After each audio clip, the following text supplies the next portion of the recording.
Hola, ¿cómo están? Mientras los países occidentales insisten en su injerencia sobre Kiev, tratando de boicotear el acuerdo de paz entre Rusia y Estados Unidos, las negociaciones están avanzando. Hoy el presidente Putin ha recibido justamente al enviado especial de Estados Unidos para alcanzar un acuerdo definitivo. Hoy vamos a analizar todas las posturas y sobre todo los escenarios que ya están marcando el mapa. Bienvenidos.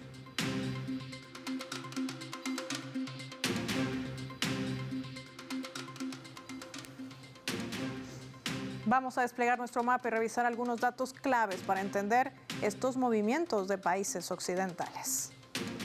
Tropas de Dinamarca, objetivos legítimos. Vamos a identificar en nuestro mapa mundi a Dinamarca de color rojo y a Ucrania de color amarillo.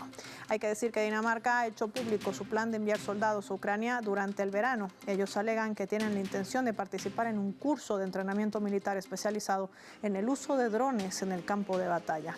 Peter Boysen, que es el jefe del ejército de Dinamarca, confirmaba esta iniciativa. Él subrayaba la importancia de los drones de ataque, que según sus estimaciones representan más del 70% del daño infligido por las fuerzas ucranianas hacia las tropas rusas. El objetivo principal de este despliegue, decía, es que los soldados adquieran experiencia, práctica y conocimientos directamente de las fuerzas ucranianas, aprendiendo tácticas y técnicas avanzadas en el manejo de estos dispositivos aéreos no tripulados.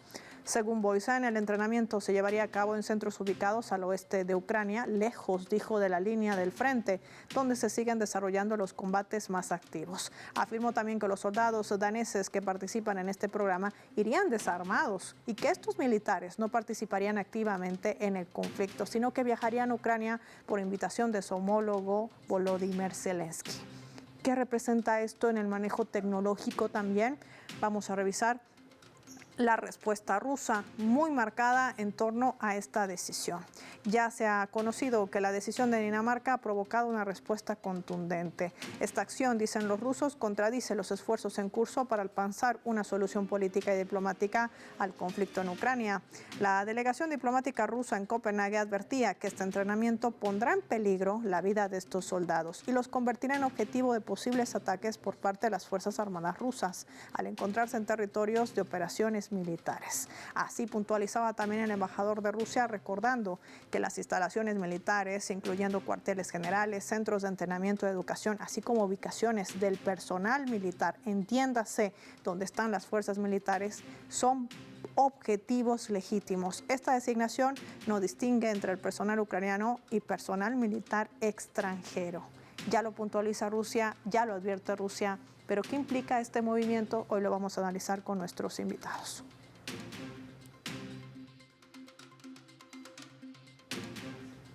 Emerlinda Malcott nos acompaña en directo, experta también en análisis internacional y geopolítico. Se conecta con el mapa desde Bélgica. Qué gusto recibirte, Emerlinda. Gracias por tu tiempo para Telesur. Muchas gracias por invitarme. Emerlinda, ¿por qué dar este paso? ¿Por qué Dinamarca dice que enviará soldados para entrenarse con quienes prácticamente están perdiendo en el campo de batalla? ¿Cómo lo leemos? Bueno, son dos cosas. Primero, hay que tener en cuenta que la visión que tienen los europeos del conflicto en Ucrania es muy erróneada y que ellos, yo creo que sinceramente piensan que Ucrania va ganando. Es absolutamente irracional, pero es que la inteligencia y las élites que están en Europa son totalmente incapaces de analizar este conflicto. Entonces, no ven que están en una posición derrotada. Esa es una primera cosa. La segunda cosa es que Dinamarca no es cualquier país en este momento, es uno de los 3 países que inició esa Coalition of the Willing que llamó el primer ministro de Inglaterra, y que es esta coalición que quiere ir a pelear en contra de Rusia básicamente, y que está compuesta con Francia, Inglaterra y Dinamarca. O sea que no es por nada que es uno de esos 3 países. Entonces, estamos ahí en una respuesta bastante irracional viene con su visión totalmente errónea del conflicto y que la tienen desde el primer día, o sea, y más bien desde 2005, 2006. Una posición errónea que viene desde un continente que está prácticamente a la deriva, fuera de las negociaciones, dice nuestra invitada también, en esta mesa donde solamente se está sentando Estados Unidos y Rusia. Emerlinda, en medio de este contexto también preguntarte, ¿tiene esto de alguna manera implicación con la decisión que hace el nuevo canciller de Alemania, Friedrich Merz, cuando dice de manera puntual que estarían listos para entregar misiles Taurus para combatir a las fuerzas rusas? Esto sería una implicación aún más directa de la que ya hace, porque sabemos que destinan parte de su Producto Interno Bruto para este conflicto. Sí, las implicaciones del continente europeo ya son muy altas. Sobre los Taurus, si entendí bien, hoy día precisamente Estados Unidos impidió que se enviaran porque hay componentes de esos misiles que son hechos en Estados Unidos, entonces Estados Unidos tiene algo que decir y de todas maneras Europa no tiene su propia soberanía en esos asuntos. O sea que vamos a ver qué pasa con estos misiles. Pero estamos viendo que todo por el momento por parte de Europa va por la escala y se van escalando el conflicto. Por ejemplo, hubo incautaron un bote civil ruso, eso lo hizo Lituania y Patrushev, que es el expresidente del FSB, dijo que eso iba a llevar a consecuencias. Entonces Europa está escalando y escalando más y más. También hubo este pedido totalmente irracional que hizo el representante de Ucrania frente a la ONU, que pidió que Alemania entregara el 30% de su material militar para proteger a Europa de una invasión rusa, y lo pongo entre comillas porque no hay ninguna... Eso no va a pasar, Rusia nunca va a invadir Europa, pero ese es el pretexto, y Europa entra en esto porque Europa siempre ha tenido esta postura frente a Rusia, es decir, una postura de desprecio y de no ser capaz de analizar cuál es la fuerza de Europa frente a Rusia. La fuerza de Europa frente a Rusia es una fuerza de diplomacia que podemos tener juntos, pero no vamos por esta vía. Eso se ha perdido totalmente. Plantea nuestra invitada Emerlinda Malcorda, a quien agradecemos por habernos acompañado hoy en el mapa y colocar los puntos sobre las sillas y entender también lo que se está jugando el continente europeo en torno a este conflicto, que por cierto también está en negociación, pero sin el continente europeo. Así están las cosas. Vamos a marcar nosotros una pausa. Al regreso analizamos también los otros escenarios. Hoy Putin ha recibido al enviado especial de Donald Trump para alcanzar un acuerdo definitivo, no como el que plantea Volodymyr Zelensky. ¿De qué va todo esto? Lo vemos al volver y lo hacemos revisando nuestra escala.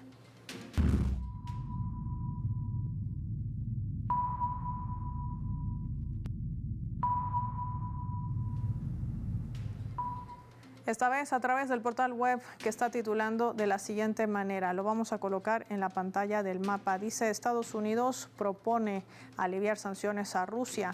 Esto es lo que también contiene el borrador del plan de paz para Ucrania.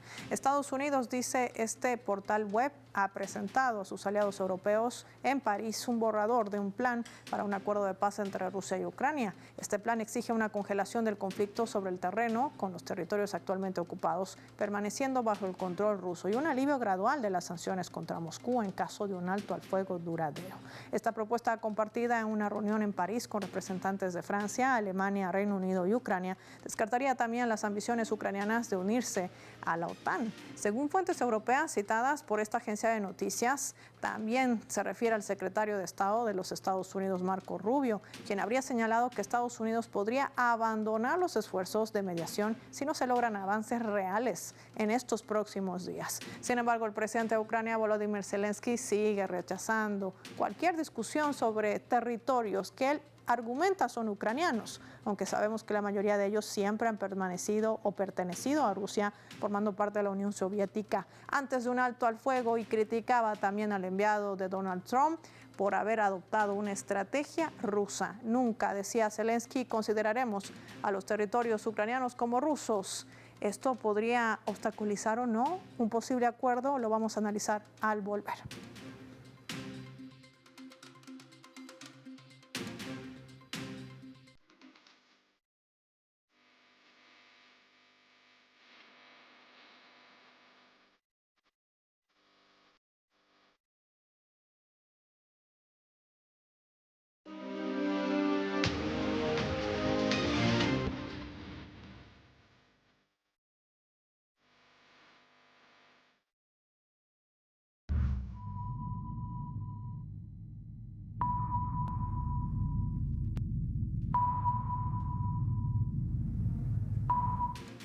Vamos a sumar otro elemento también para el análisis a través de la fotografía. Ahí está, el presidente de Rusia, Vladimir Putin, estrechando la mano del enviado especial de Estados Unidos, Steve Witkoff, en su cuarto encuentro desde que se reanudaron las relaciones entre ambos países. A iniciativa de Donald Trump para encontrar, decía, una solución al conflicto en Ucrania. El asesor presidencial Yuri Ushakov ha calificado este encuentro de constructivo y muy útil. Esta conversación, decía hoy, permitió acercar aún más las posiciones de Rusia y Estados Unidos, no solo sobre Ucrania, sino también sobre una serie de otras cuestiones internacionales. En cuanto al conflicto ucraniano, la discusión se ha centrado en particular en la posibilidad de reanudar las negociaciones directas entre los representantes de la Federación Rusa y Ucrania. Agregó además que el simbolismo de la reunión, ya que tuvo lugar en el día 80 aniversario del histórico encuentro entre las tropas soviéticas y las unidades estadounidenses a orilla del río Elba, a unos 100 kilómetros de Berlín.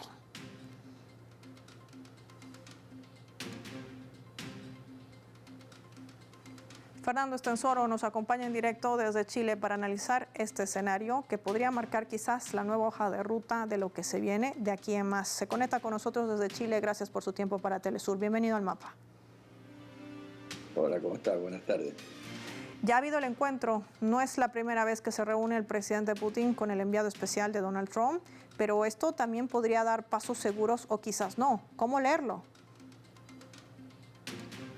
Bueno, mira, el único paso seguro para que el conflicto termine es que se cumplan las demandas mínimas que está planteando Rusia.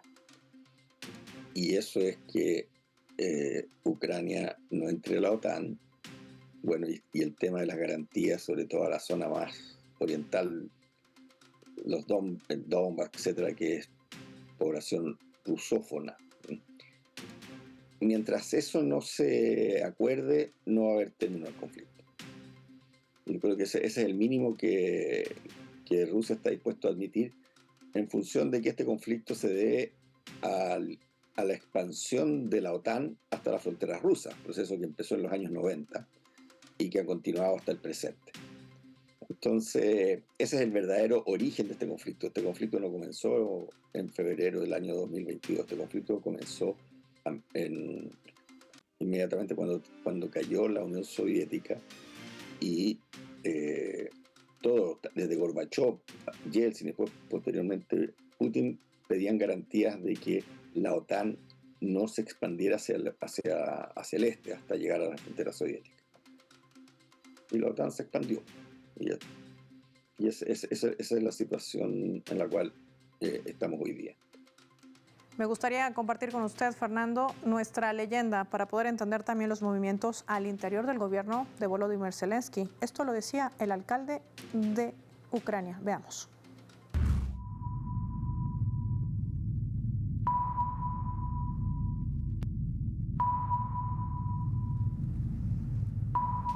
Vitaly Klitschko es el alcalde de Kiev y esto es lo que sentenciaba cuando le consultaron qué opina acerca de este programa, esta propuesta de paz que ha presentado Estados Unidos en París a los miembros de Europa y también a Ucrania. Una mesa de negociación donde se sienta a Estados Unidos y Rusia. Él sentenciaba esto: Ucrania podría verse obligada, escúchese bien, a ceder territorio como parte de un acuerdo de paz con Rusia. Uno de los escenarios es ceder territorio, decía el alcalde de Kiev. No es justo, pero la paz, una paz temporal, quizás pueda ser una solución temporal, decía durante sus declaraciones. Fernando, ¿qué revela el hecho de que el alcalde de Kiev vaya en contraposición, si vale el término, de lo que ha establecido el propio presidente Volodymyr Zelensky?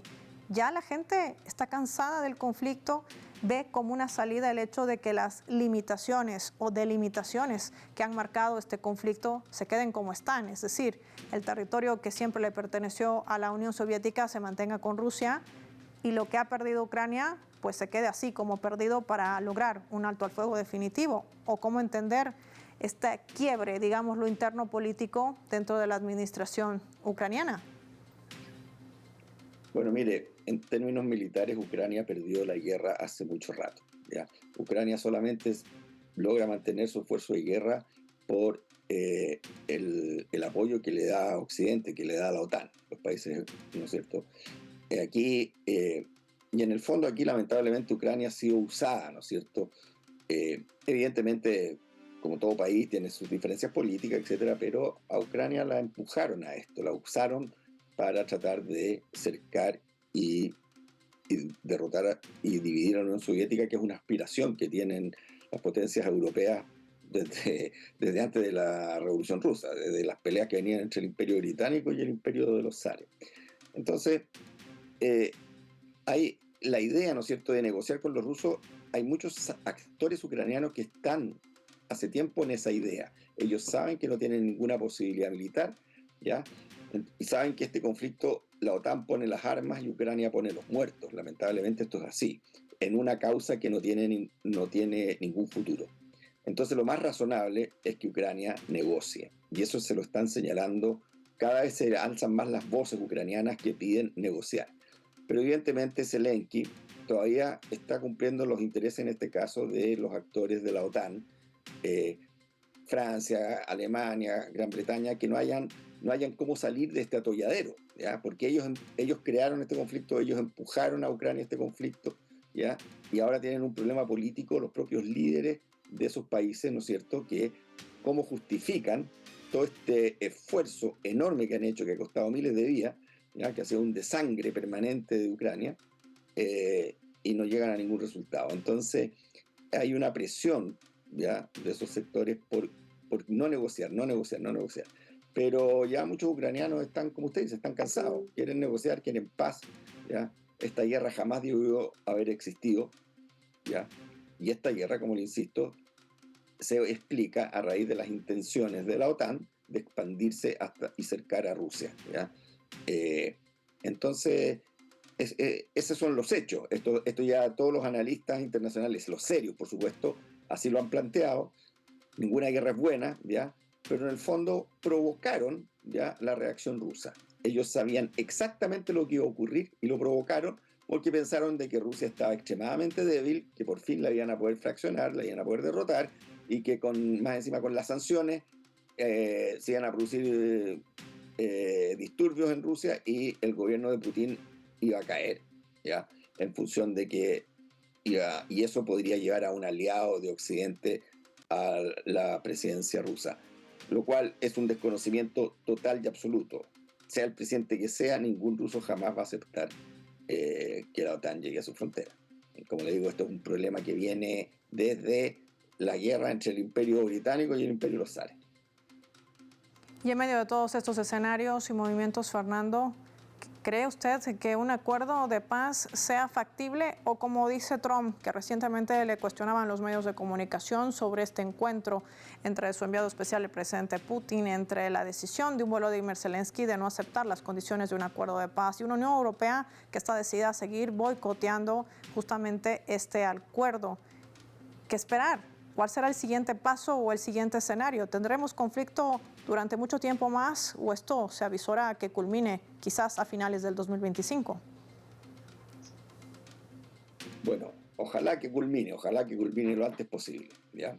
Todo el mundo quisiera eso. El problema es que, como le digo, aquí hay intereses que van más allá de lo que pueden decidir los ucranianos. ¿Sí? Y eso es así, ¿ya? La posibilidad es que avance con Trump, etcétera. Bueno, aquí hay negociaciones, aquí en el fondo hay todo un proceso de negociaciones. Ya Rusia ha planteado los criterios mínimos para que realmente se logre una paz duradera, ¿no es cierto? Recuerde usted que están los antecedentes de los famosos acuerdos de Minsk, que en el fondo, en 2014, y que en el fondo no fue respetado por Ucrania y la Unión Europea solamente lo dijo, fue para ganar tiempo para rearmar a Ucrania en la esperanza de poder finalmente derrotar militarmente a Rusia, ¿ya? Entonces, aquí hay que entender la historia de Europa y ese proceso, ¿no es cierto? Hace mucho rato que muchos países, la Segunda Guerra Mundial, por qué Hitler se expandió hacia el este, etcétera. O sea, Rusia es el país más grande del mundo, el país con más recursos del planeta, es una tremenda potencia, ¿ya? Y puede pasar por momentos más débiles o menos débiles, pero tiene grandes posibilidades de recuperarse. Entonces, mientras no se acepte, ¿ya?, de que hay que negociar con Rusia y que hay que y que mientras más se la trate de amenazar, mientras más se la trate de invadir, la respuesta rusa, ya, más allá del presidente que esté, siempre, en mi opinión, va a ser la misma. Rusia jamás va a aceptar eso. Y ha demostrado que tiene capacidad de llegar hasta Kiev si esta cosa se sigue prolongando. La única posibilidad de derrotar militarmente a Rusia es que la OTAN entre con tropas y con todo su armamento ya a pelear directamente a Ucrania, y Rusia ya lo ha dicho, frente a esa situación va a responder con armamento nuclear. O sea, no lo quiere hacer, pero lo ha dicho. O sea, aquí si la Unión Europea no se allana a favorecer esta negociación, probablemente van a seguir insistiendo en armar a lo que queda del ejército ucraniano, que cae menos gente, y tratar de prolongar al máximo el conflicto. Ojalá que no sea así, ojalá que se llegue a un acuerdo, pero en este minuto todo puede ser. Y que se prolongue el conflicto, sí, puede ser que se prolongue. Sería un desangramiento increíble del pueblo ucraniano. Están mandando a gente cada vez más joven, los ucranianos no quieren seguir peleando, no existe movilización voluntaria, están obligando a las personas a enrolarse. Todos los analistas, incluso los analistas militares estadounidenses, dijeron hace mucho rato, la guerra se perdió, y se perdió hace más de un año. La prolongación de esta guerra es por motivos políticos para satisfacer los intereses de un grupo de países de la Unión Europea. Ahí está el análisis de nuestro invitado Fernando Estensoro, que explica con precisión los intereses que se barajan detrás de ese conflicto y por qué Europa sigue presionando para enviar ya sean los misiles Taurus para entrenar a fuerzas militares dentro del territorio ucraniano para seguir boicoteando este acuerdo de paz, porque todo eso también está detrás del telón de este conflicto que sigue generando derramamiento de sangre. Los ucranianos ya no quieren seguir luchando en una guerra perdida. Dice, gracias por su tiempo para Telesur, gracias por compartir su análisis con nuestros televidentes. Finaliza el mapa y lo hacemos revisando nuestro vector.